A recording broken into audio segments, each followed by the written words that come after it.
ওম নম শিৱায় হৰ হৰ মহাদেৱ আদেশ বন্ধুসকল, আজি মই আপোনালোকৰ কাৰণে লৈ আহিব বিচাৰিছোঁ দেৱাদিদেৱ মহাদেৱ শ্ৰী ভোলেনাথৰ সৰ্ব মনোকামনা পূৰণৰ অৰ্থে প্ৰয়োগ কৰিব পৰা এটা মন্ত্ৰ। এই মন্ত্ৰটো কোনো বৈদিক মন্ত্ৰ নহয়, এই মন্ত্ৰটো হ'ল চাবৰ মন্ত্ৰ। এতিয়া চাবৰ মন্ত্ৰ বুলি ক'ব যাওঁতে বন্ধুসকল, আপোনালোকক কৈ থ'ব ওলাইছোঁ যে মন্ত্ৰ দুই প্ৰকাৰৰ আছে। এটা হ'ল বৈদিক মন্ত্ৰ, যিবিলাক মন্ত্ৰ আমাৰ বেদ উপনিষদ এইবিলাক পঢ়া মানুহসকলে বুজি পায় আৰু ব্যৱহাৰ কৰিব পাৰে। ধৰক পণ্ডিত বা অন্য কোনোবা তেনেকুৱা বেদৰ বিষয়ে যিবিলাক মানুহ বিজ্ঞ, মানে বেদৰ বিষয়ে যিবিলাক মানুহে জানে, সেইসকল মানুহে যিবিলাক মন্ত্ৰ ইউজ কৰে সেইবিলাক মন্ত্ৰ হ'ল বেদত উল্লেখ থকা মন্ত্ৰসমূহ, যেনে বৈদিক মন্ত্ৰসমূহ বা সনাতনী মন্ত্ৰসমূহ। সেইবিলাক মানুহে এইবিলাক মন্ত্ৰ ইউজ কৰে। কিন্তু যিবিলাক মানুহ একচুৱেলি নিৰক্ষৰ আদিবাসী ভিল, এই ভিল প্ৰজাতিৰ ব্যক্তিসকলৰ কাৰণে বা ভিলসকলৰ কাৰণে দেৱাদিদেৱ মহাদেৱে এটা মন্ত্ৰ ৰচনা কৰিছিল। ঠিক আছে, দেৱাদিদেৱ মহাদেৱে ভিলসকলৰ ওপৰত সন্তুষ্ট হৈ এক প্ৰকাৰ মন্ত্ৰ ৰচনা কৰিছিল, যি মন্ত্ৰৰ কোনো ধৰণৰ বৈদিক মন্ত্ৰ নহয়। তাৰ কাৰণে কোনো ধৰণৰ মন্ত্ৰৰ জাগৃত কৰিব নালাগে, কোনো ধৰণৰ মন্ত্ৰ শুদ্ধি কৰিব নালাগে আৰু কোনো ধৰণৰ তাতে সংস্কৃত শব্দ প্ৰয়োগ হোৱা নাই। আমাৰ যিবিলাক সচৰাচৰ যিবিলাক লোকেল শব্দ, যিবিলাক লোকেল ভাষা, সেই ভাষাতে সেই মন্ত্ৰবিলাক একচুৱেলি ইউজ হৈ থাকে। ঠিক আছে বন্ধুসকল, গতিকে সেনে মন্ত্ৰবিলাককে কোৱা হয় একচুৱেলি চাবৰ মন্ত্ৰ। আৰু চাবৰ মন্ত্ৰ বা মন্ত্ৰ সম্পৰ্কে, চাবৰ আৰু বৈদিক মন্ত্ৰ সম্পৰ্কে যদি আপোনালোকে আৰু অধিক বেছিকৈ জানিব বিচাৰে, তেতিয়াহ'লে আপোনালোকে মোক কমেণ্ট কৰিব। মই এই দুটা টপিকৰ ওপৰত এটা এক্সট্ৰা ভিডিঅ' বনাই দিম। কিন্তু আজি মোৰ টপিকটো একচুৱেলি চাবৰ মন্ত্ৰ আৰু বৈদিক মন্ত্ৰ কি সেই বিষয়ত নহয়। আজি মোৰ টপিকটো হ'ল দেৱাদিদেৱ শ্ৰী মহাদেৱক সন্তুষ্ট কৰিব পৰা এটা চাবৰ মন্ত্ৰ, যি মন্ত্ৰৰ দ্বাৰা মহাদেৱক যদি আপুনি সন্তুষ্ট কৰি ল'ব পাৰে, তেতিয়াহ'লে আপোনাৰ সৰ্ব মনোকামনা পূৰণ কৰিবলৈ আপুনি সক্ষম হ'ব পাৰে। গতিকে বন্ধুসকল, আহক বেছি পলম নকৰি আমি মন্ত্ৰটো আৰু মন্ত্ৰটোৰ বিধি বিধানসমূহ আলোচনা কৰোঁ। ঠিক আছে, আৰু বিধি বিধানসমূহ আলোচনা কৰাৰ আগতে মই এটা কথা ক'বলৈ খুজিছোঁ বন্ধুসকল, যে যিসকল মানুহ নাস্তিক বা যিসকলৰ পূজা পাতল বা ভগৱানৰ ওপৰত বিশ্বাস নাই, তেওঁলোকে মোৰ এই ভিডিঅ'টো ইমানখিনিতে সামৰিব পাৰে। কাৰণ এই ভিডিঅ'টোত তেওঁলোকৰ কাৰণে কোনো ধৰণৰ কণ্টেণ্ট, কোনো ধৰণৰ উদ্দেশ্যপূৰ্ণ কথা তেওঁলোকৰ কাৰণে নাই। এই ভিডিঅ'টোত উদ্দেশ্যপূৰ্ণ কথা তেওঁলোকৰ কাৰণে আছে, যিসকল লোকে ভগৱান আৰু ভগৱানৰ সত্তাত বিশ্বাস কৰে, ভগৱানৰ শক্তিৰ ওপৰত বিশ্বাস কৰে, তেখেতসকলৰ কাৰণে এই ভিডিঅ'টো বহুত উপযোগী ভিডিঅ' হ'ব। ঠিক আছে বন্ধুসকল, আৰু মই যি ভিডিঅ' বনাওঁ, এই ভিডিঅ'বিলাক মোৰ কোনো স্ক্ৰিপ্টেড ভিডিঅ' নহয়। মই ইয়াৰ কাৰণে কোনো স্ক্ৰিপ্ট নিলিখোঁ। তো ভিডিঅ'বিলাক যেতিয়া মই কৈ থাকোঁ, যেতিয়া মই ভিডিঅ'বিলাক বনাই থাকোঁ, তেতিয়া হয়তো অলপমান ৰখি ক'ব লগা হ'ব পাৰে কেতিয়াবা, বা কেতিয়াবা অলপ হয়তো মই ৰখি যাওঁ, বা অলপ হয়তো মই কেতিয়াবা মোৰ কথাবিলাক ষ্টপ হয়। ইয়াৰ অৰ্থ এইটোৱে যে কথাবিলাকৰ কাৰণে মই কোনো ধৰণৰ স্ক্ৰিপ্ট নিলিখোঁ, কোনো ধৰণৰ স্ক্ৰিপ্টেড বস্তুৰে মই আপোনালোকক পৰামৰ্শবিলাক নিদিওঁ বন্ধুসকল।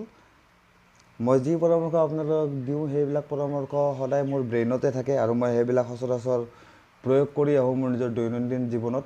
আৰু গতিকে কথাবিলাক কওঁতে অলপমান ৰখি ক'ব লগা হয় কেতিয়াবা। ঠিক আছে বন্ধুসকল, তো আহক বেছি পলম নকৰোঁ, মূল কথালৈ আহোঁ। মূল কথাটো হ'ল দেৱাদিদেৱৰ যিটো চাবৰ মন্ত্ৰ আছে, সেই চাবৰ মন্ত্ৰৰ দ্বাৰা যদি আপুনি মহাদেৱক 41 দিন সাধনা কৰে, 41 দিন আপুনি দেৱাদিদেৱ মহাদেৱৰ যদি সাধনা কৰে, তেতিয়াহ'লে আপোনাৰ সৰ্ব মনোকামনা পূৰণ কৰিব পাৰে। ঠিক আছে, আৰু সাধনা কৰাটো, এই চাবৰ মন্ত্ৰৰ দ্বাৰা সাধনা কৰাটো মহাদেৱৰ বেছি কঠিন কাম নহয়, অতি সহজ কাম। কেনেকৈ কৰিব লাগে মই আপোনালোকক সেই বিষয়ে উল্লেখ কৰি আছোঁ। ঠিক আছে, আপোনালোকে বস্তুখিনি, বিধিখিনি আপোনালোকে যদি মনত নাথাকে, তেতিয়াহ'লে কাগজ কলম লৈ এফালৰ পৰা লিখি থ'ব। প্ৰথমতে কি কৰিব বন্ধুসকল, পূব দিশত আপোনালোকে এটা তামৰ পাত্ৰত অলপমান পানী ল'ব। তাৰপিছত সেই পানীখিনি পূব দিশত থৈ দিয়ক পাত্ৰটোৰ সৈতে। তাৰপিছত ৰঙা বস্ত্ৰৰে এখন আসন নিৰ্মাণ কৰিব পূব দিশতে, য'ত আপুনি মহাদেৱৰ ফটো নতুবা শিৱলিংগ স্থাপন কৰিব। যদি আপোনালোকৰ ঘৰত মহাদেৱৰ ফটো আছে, এই ফটো স্থাপন কৰি দিব, আৰু যদি নাই তেতিয়াহ'লে যদি শিৱলিংগ আছে ফটোৰ পৰিৱৰ্তে তেতিয়াহ'লে শিৱলিংগ স্থাপন কৰি দিব। শিৱলিংগ থাকিলে অতিকৈ ভাল, গতিকে থাকিলে শিৱলিংগ স্থাপন কৰিব, নাথাকিলে নতুনকৈ কিনি দিব নালাগে। ঘৰত থকা যিকোনো দেৱাদিদেৱ মহাদেৱৰ ফটো প্ৰয়োগ কৰি আপুনি এই কাম সমাপন কৰিব পাৰিব। প্ৰথমতে এইখিনি আপোনালোকে ৰঙা আসনখন যিখন বনাব তাতে স্থাপন কৰিব মহাদেৱৰ ফটো বা মহাদেৱৰ লিংগ। তাৰপিছত আপোনালোকে প্ৰথম পূজ্য যি গণেশ দেৱতা আছে, গণেশ দেৱতাসকলতে প্ৰথম পূজ্য স্থান তেওঁৱেই পাইছে, গতিকে প্ৰথম পূজ্য গণেশ দেৱতাক আপোনালোকে স্মৰণ কৰিব। যদি তেখেতৰ কিবা মন্ত্ৰ জানে আপোনালোকে উচ্চাৰণ কৰিব, আৰু যদি মন্ত্ৰ তেখেতৰ কোনো মন্ত্ৰ আপোনালোকৰ জ্ঞাত নহয় তেতিয়াহ'লে মই কৈ দিওঁ, ওম গং গণপতিয়ে নমঃ। এই মন্ত্ৰৰ দ্বাৰা আপোনালোকে তেখেতৰ জাপ কৰিব পাৰিব বা পূজা কৰিব পাৰিব। তেখেতৰ জাপ আপোনালোকে 11 বাৰ, 7 বাৰ, 11 বাৰ নহ'লে 21 বাৰ এনেকৈ আপোনালোকে কৰি ল'ব, ঠিক আছে। এনেকৈ যেতিয়া আপোনালোকে মন্ত্ৰটো জাপ কৰিব, তাৰপিছত আপোনালোকে নিজৰ যোন ইষ্ট দেৱতা আছে, যাক আপোনালোকে নিজৰ ইষ্ট দেৱতা বুলি ভাবে তেখেতক আপুনি স্মৰণ কৰিব। যদি কোনোবাই মহাদেৱ ভাবে মহাদেৱকে স্মৰণ কৰি ল'ব ওম নমঃ শিৱায় মন্ত্ৰৰ দ্বাৰা, আৰু যদি বোলে আপোনাৰ ইষ্ট দেৱতা কোনোবা বেলেগ তেখেতক আপোনালোকে স্মৰণ কৰিব, ঠিক আছে। তাৰপিছত আপোনালোকে আৰম্ভ কৰিব লাগিব মহাদেৱৰ এই মন্ত্ৰৰ জাপ। আৰু মহাদেৱৰ এই মন্ত্ৰৰ জাপ কৰোঁতে আপুনিও পূব মুখাকৈ বহি ল'ব লাগিব, বহিব লাগিব।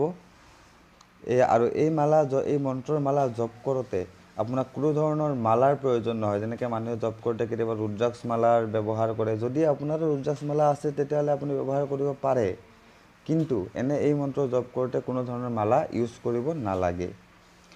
এই মন্ত্ৰ জপ কৰাৰ এটা সময় আছে নিৰ্ধাৰিত, সেই সময়খিনি আপোনালোকে জপ কৰিব লাগিব। আৰু এই সময়টো হ'ল 1 ঘণ্টা 15 মিনিটকৈ সময় আপোনালোকে দৈনিক জপ কৰিব লাগিব এই মন্ত্ৰটো। মই যি মন্ত্ৰ আপোনালোকক কম অলপ পিছত, আৰু আপোনালোকৰ সুবিধাৰ্থে মই মন্ত্ৰটো স্ক্ৰীনতো লিখি দিছোঁ, আপোনালোকে স্ক্ৰীনৰ পৰাও চাই ল'ব পাৰিব, নতুবা মই আপোনালোকক মন্ত্ৰটো অলপ পিছত কৈ দিম, আপোনালোকে মন্ত্ৰটো লিখি ল'ব, ঠিক আছে। এতিয়া কৈ আছিলোঁ সেই মন্ত্ৰটো আপোনালোকে ডেইলি মানে দৈনিক 1 ঘণ্টা 15 মিনিটকৈ আপোনালোকে জপ কৰিব লাগিব। সাধনা আৰম্ভ কৰাৰ শুভবাৰ হ'ব আপোনালোকে সোমবাৰৰ পৰা আৰম্ভ কৰিব পাৰিব, আৰু মন্ত্ৰ জাপ কৰাৰ শুভ সময় হ'ব সূৰ্য অস্ত যোৱাৰ পিছত যিকোনো সময়ত পৰা আপোনালোকে এই মন্ত্ৰ জাপ আৰম্ভ কৰিব পাৰে। এইদৰে আপোনালোকে মন্ত্ৰটো 41 দিন জাপ কৰিব লাগিব। আৰু এটা কথা কৈ থওঁ যে দৈনিক যি সময়ত আপোনালোকে মন্ত্ৰ জাপ কৰে সেই মন্ত্ৰ জাপৰ সময় যদি এটা হয় তেতিয়ালৈকে আপোনালোকৰ এই মন্ত্ৰ জাপৰ শক্তি দুগুণে বৃদ্ধি পাব, আৰু অনুভৱ আপোনালোকৰ বেছিকৈ হ'ব। মন্ত্ৰ জাপ কৰিলে এটা অনুভৱ হয়, যিটো আপোনালোকক এনেকৈ ক'ব নোৱাৰিম, বা মই এইটো ভিডিঅ'ত ক'ব বিচৰা নাই কাৰণ টপিকটো অলপ বেলেগ। এই অনুভৱৰ ভিডিঅ' যদি মই আপোনালোকক ক'ব লগা হয় তেতিয়াহ'লে ভিডিঅ'টো বহুত ডাঙৰ হৈ যাব। আপোনালোকে কাৰোবাৰ যদি এনেকুৱা অনুভৱৰ ভিডিঅ' আপোনালোকক লাগে তেতিয়াহ'লে আপোনালোকে মোক কমেণ্ট ছেকশ্যনত কমেণ্ট কৰি জনাব, মই আপোনালোকৰ কাৰণে তেনেকুৱা ভিডিঅ' প্ৰস্তুত কৰি মোৰ চেনেলত দি দিম। ঠিক আছে, কি কৈ আছিলোঁ, সূৰ্য অস্ত হোৱাৰ পিছত যিকোনো সময়তে আপোনালোকে সাধনা কৰিব পাৰিব। মন্ত্ৰ জাপৰ সময় আপোনালোকৰ যদি যিকোনো এটা সময়ত আপোনালোকে ফিক্স কৰি লয় 41 দিনৰ কাৰণে, তেতিয়াহ'লে অতি ফলপ্ৰসূ হ'ব। যেনেকৈ মন্ত্ৰ জাপৰ সময় যদি আপোনালোকে ৰাতি 10টা বজাত কৰিছে তেতিয়াহ'লে 10টা বজাতে সদায় কৰিব 41 দিনলৈকে, ঠিক আছে। আৰু মন্ত্ৰ জাপৰ সময়ত সদায় নিজৰ মনত, নিজৰ অন্তৰত মহাদেৱৰ ধ্যান কৰি থাকিব, আৰু মন্ত্ৰ জাপ কৰি থাকিব। এনেকৈ 1 ঘণ্টা 15 মিনিটকৈ ডেইলি কৰিব, আৰু 41 দিনলৈকে কৰিব। এতিয়া বন্ধুসকল আহক মন্ত্ৰটো জানি লওক। মন্ত্ৰটো বেছি টান মন্ত্ৰ নহয়, আৰু এই মন্ত্ৰবিলাক চাবৰ মন্ত্ৰবিলাক কোনো ধৰণৰ জাগৃত কৰিব লগা মন্ত্ৰ নহয়, এইবিলাক সদা জাগৃত মন্ত্ৰ। এইবিলাক মহাদেৱ, যিটো আমাৰ তন্ত্ৰৰ গুৰু হ'ল মহাদেৱ, তন্ত্ৰৰ আদ্ৰতা হ'ল মহাদেৱ, তন্ত্ৰৰ পিতা হ'ল মহাদেৱ। গতিকে মহাদেৱে ৰচনা কৰা এই চাবৰ মন্ত্ৰসমূহ সদা জাগ্ৰত মন্ত্ৰ, ইয়াৰ কাৰণে কোনো ধৰণৰ নতুনকৈ ইয়াক জাগৃত কৰাৰ কোনো প্ৰয়োজন নাই।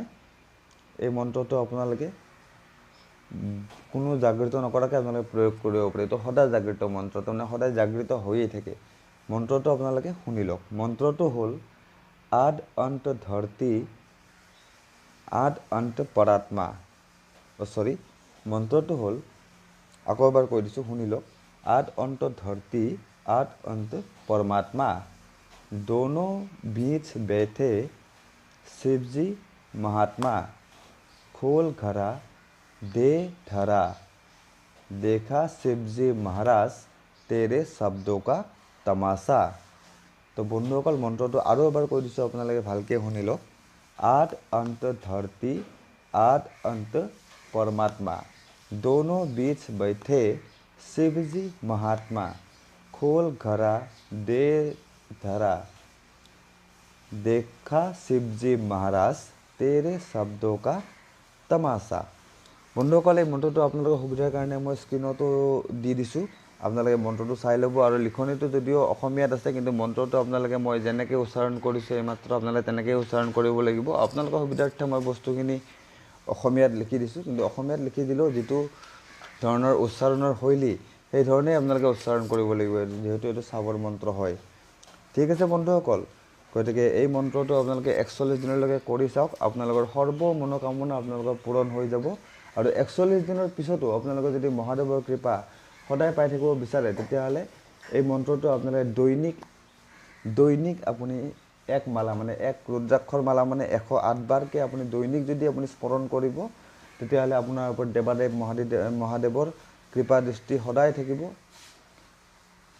আৰু আপোনাৰ যিকোনো মনোবাঞ্ছা, যিকোনো আশা আকাংক্ষা আপোনালোকৰ পূৰণ হ'ব। কোনো দুষ্ট শক্তিয়ে বা কোনো দুষ্ট শত্ৰুৱে আপোনালোকক কোনো ধৰণৰ অনিষ্ট কৰিব নোৱাৰিব। এই মোৰ আপোনালোকৰ কাৰণে উপদেশ বা ক'ব লগা। আৰু বাকী মহাদেৱৰ কৃপাত আপোনালোক সকলোৰে মংগল হওক, এই মোৰ আপোনালোকৰ কাৰণে কামনা। তো বন্ধুসকল আজিলৈকে এৰিছোঁ, পুনৰ লগ পাম নতুন কিবা উপায়েৰে, নতুন মন্ত্ৰৰ দ্বাৰা, নতুন মন্ত্ৰ লৈ আহিম বা নতুন কিবা উপায় আপোনালোকৰ কাৰণে লৈ আহিম। তো বন্ধুসকল আজিলৈকে এৰিছোঁ। জয় মহাকাল, হৰ হৰ মহাদেৱ।